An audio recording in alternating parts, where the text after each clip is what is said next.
I'm going to be making a cornice pattern today for a small sample, and I want to show you our pattern paper. This paper comes in 20-yard and 100-yard rolls. It's 36 inches wide, and as you can see along the bottom, we've got quarter yard, half yard, 3/4 of a yard, and the Y stands for a full yard. What's great about this paper is that it's got alphanumeric markings. It's got a little crosshair here, and it also has numbers. So when you're drafting a pattern, you can use some of our pattern drafting tools and work very quickly. So I'm going to go ahead and start that. We'll pull this roll out of the way. I've got a pre-cut piece here that we'll use. I'm going to turn it the other way so that I can see the numbers. And if you've got some work table weights, you can weight this down. It does have a tendency to curl a little bit. I'm just going to use our aluminum head push pins here and just push it down into the work table to keep it from curling up. Now this isn't going to be a full-blown pattern drafting class, but I'll just show you very quickly how to use our tools when you're making a cornice. I'm going to use a straight edge, and I'm going to line this up along the marks, and you want to make sure, you always want to work from the center out, and I'm going to make sure that wherever the ruler is on this side, that I'm going to have it the same amount on the little cross over on this side. And I'm just going to draw a real quick line, and I'm using just a regular pencil. If you use a mechanical pencil with this type of paper, sometimes it'll puncture through.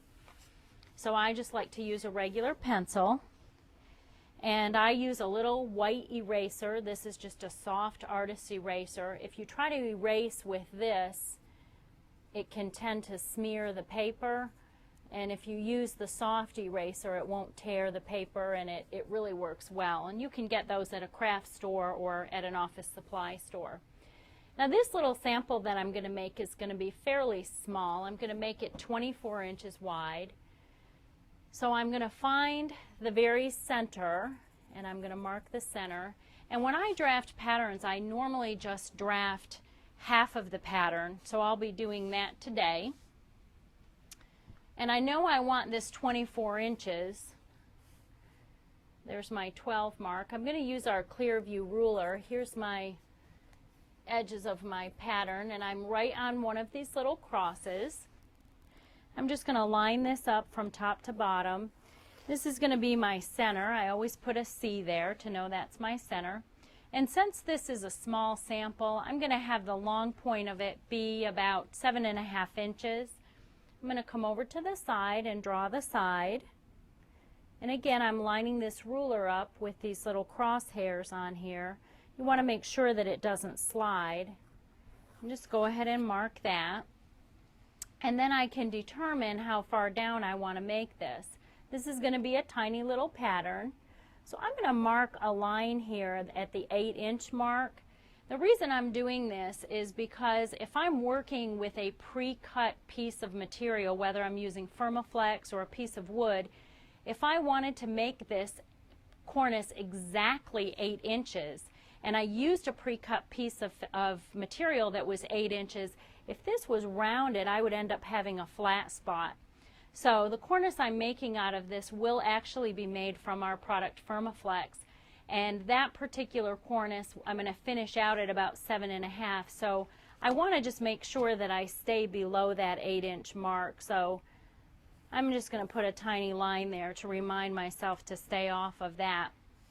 Now, of course, when you're making a full-size pattern, you would be using a lot more pattern paper.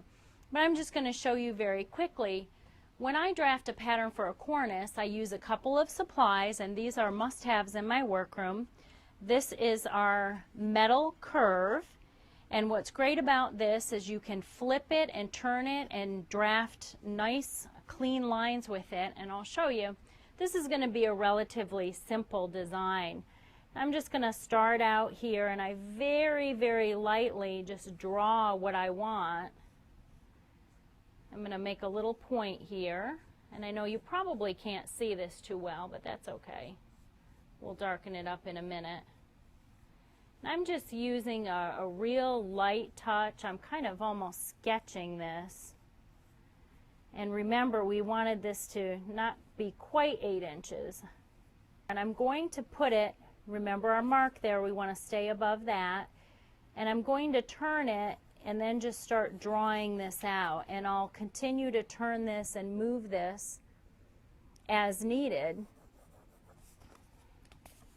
And I'm filling in my shape. And the darkest line will be the one that I cut on.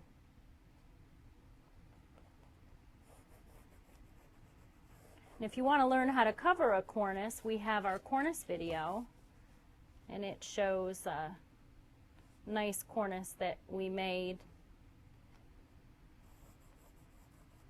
using our Firmaflex.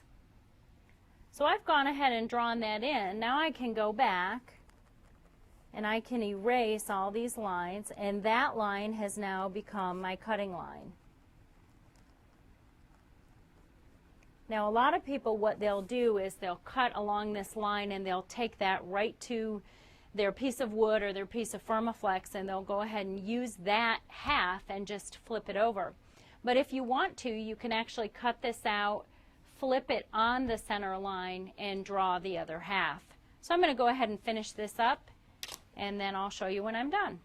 I finished cutting out this side of my pattern, and as I said before, we could cut along the center line if we want, but sometimes a lot of people will like to see the full pattern. So I'm going to fold this in half, and you can use removable tape. They actually sell that in your office supply store, or if you want, you can use the push pins and just push through. And I've got our work table underlayment on this table, and then I usually just go through with a pencil and just trace this and then cut it all out.